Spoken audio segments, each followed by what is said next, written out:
Isang malaking huli lang naitala ng mga otoridad sa Mabalacat City, Pampanga matapos nilang maaresto ang isang individual na tinuring na high-value individual sa illegal na droga. Sa nagawang bypass operation, nakupiska ang shabu na may tinatayang halagang 400,000 pesos.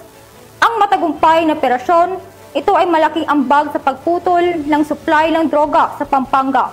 Patrolwoman Jilly Peña, ibalita mo. Naaresto ng mga operatiba ng Mabalacat City Police Station sa tulong ng PIDEA 3 ang isang high-value individual sa ikinasang anti-illegal drug operation sa Barangay Dao, Mabalacat City, Pampanga. Kinilala ni Police Colonel Eugene M. Marcelo, Provincial Director ng Pampanga Police Provincial Office, ang suspect na si alias Tots, 22 anyos, construction worker at residente ng Balibago, Angeles City.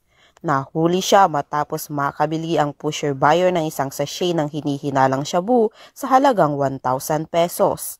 Sa isinagawang paghahalughog, nakuha mula sa suspect ang 12 sachet ng hinihinalang shabu na may tinatayang bigat na 60 grams at halagang 408,000 pesos, pati na rin ang bypass money. Ang suspect ay kasalukuyang nasa kustodiya ng Mabalacat CPS at mahaharap sa kasong paglabag sa Section 5 at 11 ng RA 9165 o ang Comprehensive Dangerous Drugs Act of 2002. Patuloy ang pinaigting na kampanya ng Pampanga PNP laban sa pinagbabawal na gamot bilang patunay ng kanilang matatag na pangako sa pagpapanatili ng kapayapaan, kaayusan at isang komunidad na ligtas sa anumang banta ng kriminalidad.